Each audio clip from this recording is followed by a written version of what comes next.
Body language. How somebody holds their body as they sit, stand, or walk will tell you a great deal about how they're feeling. Even without seeing the emotions on someone's face, you can tell if they're angry, sad, happy, based on the way they are existing in their environment. In this video, we're going to talk about how to use body language to show how your character is feeling. I'm going to draw some very loose marks. It's going to be very loose. Again, I always start off with some shapes.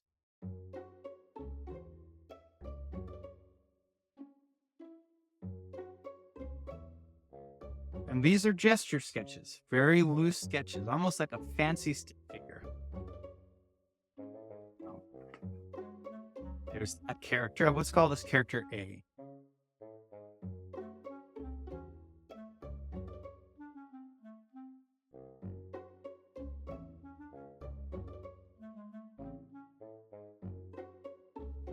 Let's call this character B.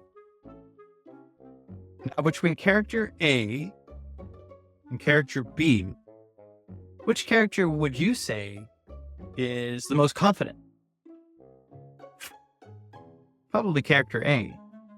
When you're feeling good about yourself and you're feeling confident, you stand up straight and so you stand up straight and you walk into a room and you feel confident existing in that space. When you're feeling sad or insecure, you might fold your arms into one another, you might slouch, and you're not feeling as comfortable being where you are. So it's almost like you're trying to fold into yourself.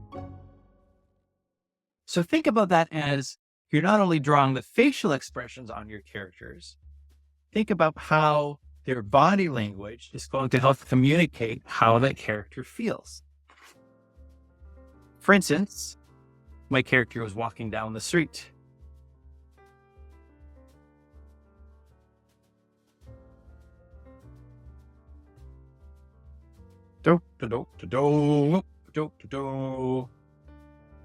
Maybe they're whistling. That character looks pretty happy and confident, don't they?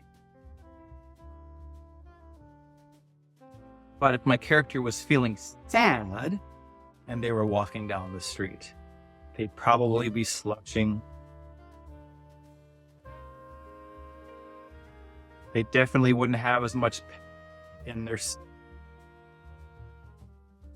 Maybe their hands would be in their pockets. Because sometimes when you're feeling sad or insecure, you don't know what to do with your hands. So you fold them into one another, put your hands in your pocket. Now, I make a lot of comics. So there's a lot of action in comics. So take my lunch lady character, for instance. If she's ready to fight off the villains, I'm going to show some extreme poses. So by that I mean, say if she's about to throw a punch, I'm going to give her a very dynamic pose. If she's throwing the punch, I'm going to give her a very dynamic pose. I'm not going to stop somewhere in the middle of that action. For instance, it's my lunch lady's head. Here's her body.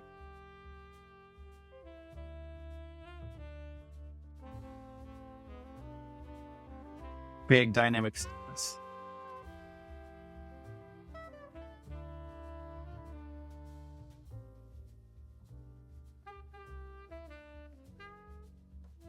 And maybe, maybe instead of throwing a punch, she has a meatball, some kind of explosive meatball.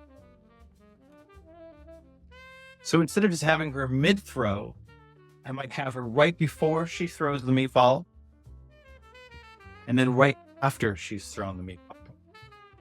Emergency pencil sharpener. A pencil sharpener.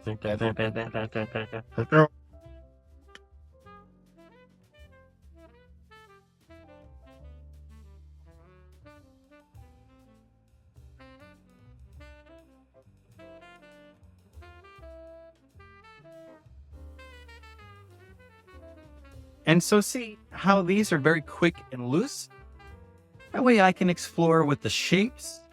I can explore with the I don't have to worry about the details. I'm just thinking about the major shapes and the flowing lines.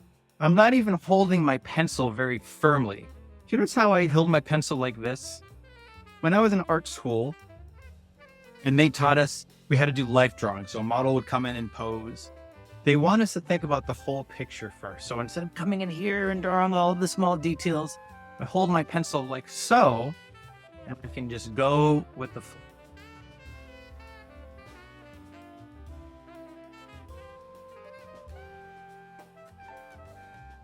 Another fun dynamic pose. You know, when I come into the details, I'll hold it like this. I don't know who this is. This is a new superhero I'm making on the spot.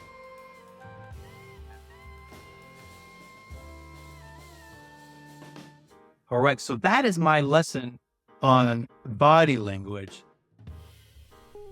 Thank you for watching this video on drawing your character's body language. Happy drawing!